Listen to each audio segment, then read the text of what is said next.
Last time we took a look at the Shell Point Painters Guild, Suzanne Bennett told us about her love for art, her training, experience, and passion for creativity. Today, Suzanne tells us more about the 7-day Daily Painters Challenge, and we'll meet some of the members of the Painters Guild and see how they did with the challenge as well. The Painters Guild 7-day daily challenge, daily painting challenge. Kind of silly title, but that was the kind of event, is the kind of event we're going to do again, and it sort of takes the painting and drawing experience out of the realm of just going to class, but it's a kind of where you step up and you practice and you try. You know, you have a stream of days where you're experimenting. So they're not intended to be your greatest paintings. They're intended to be practice. So then when I proposed it to the board, I said, well, I don't know who will do this, and I'm going to do it anyhow. I mean, I'm going to do it for myself. So I was surprised when 11 people joined in.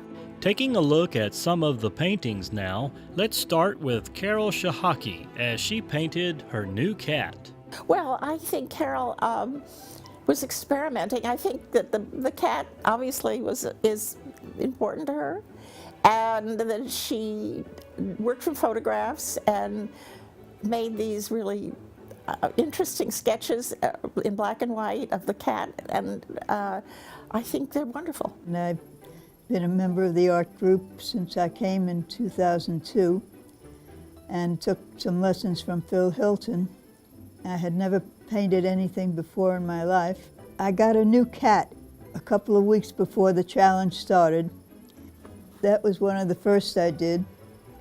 I used that same acrylic medium with the glass beads in it for the black. It was mainly getting used to the new medium. I'd never used that before, and also I hadn't done any animals before. I probably wouldn't have even thought of doing it if it hadn't been for the challenge. This first painting I did on gesso board, which I have not tried before, and not in a long time anyway. And I was very excited about how it worked with acrylic paint. You could slide the paint around, you could dab it with a brush, you got all kinds of textures that ordinarily I couldn't get on canvas or on watercolor paper. And I tried some painter's tape that I had. I put tape on it and then painted around the tape, peeled the tape off, and got kind of a cubist picture. And the last one is of a cockroach. Linda is a very accomplished painter. Her work is very popular here in the community. I mean, she does lovely things. Glass beads in the acrylic medium so that it's sporadic, actually. So that was one of the ones that I did. Another one that I chose was using a fiber paste, and that is in the clouds. There's a lot of texture, and when you're using acrylics, you can have a lot of texture. This is using what we call open paints. Open paints, acrylics normally dry quickly, and the open paints have a fixative in them that allow them to stay wet for a while. And that allowed me to make this sunset blending of colors from one color to another color to a final dark shade. Since I moved to Shell Point, I have become fascinated with all the skies. I live up high, and they're right in my window. This is a picture of a sunset in Kabul. My son had sent it to me when he was there on business. And this is a picture that he also sent me of snowy Vail Pass when he was driving over it a couple of weeks ago. I decided to make a book of my experiences of listening to music and every evening painting something that came out of me that had to do with the music I had heard. One night I went to the Vega String Quartet, and when I came home, I painted this. Each of the instruments is making a different kind of sound, and I had to figure out how to make the sound into a visual. It was really fun. One night, I was coming home from a concert in my golf cart, and I stopped to listen to the nature sounds, and so I decided to call that night sounds. And this is what I made. I have crickets and frogs.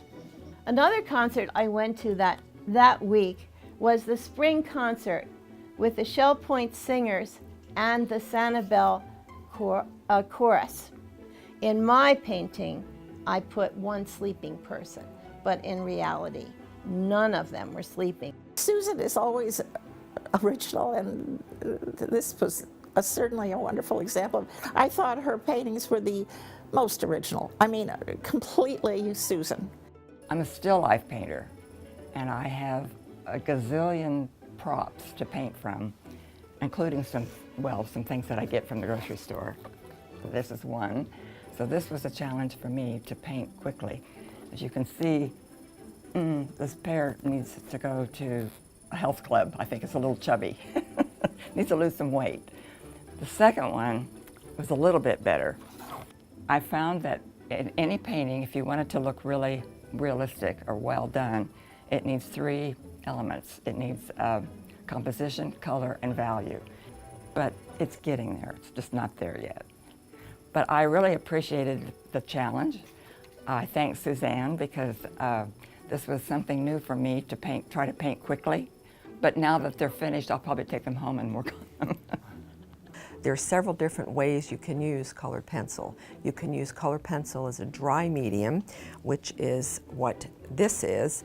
This is actually burnishing. The colored pencil is put on here so thickly that were this a larger piece, it wouldn't need to be framed in any way. It's totally, totally smooth.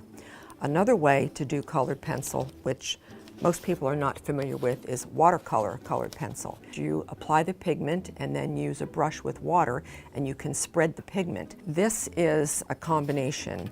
This is pen and ink with watercolor colored pencil.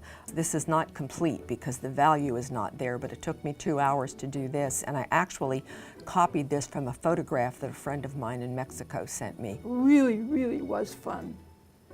These are examples of what I've done as a result.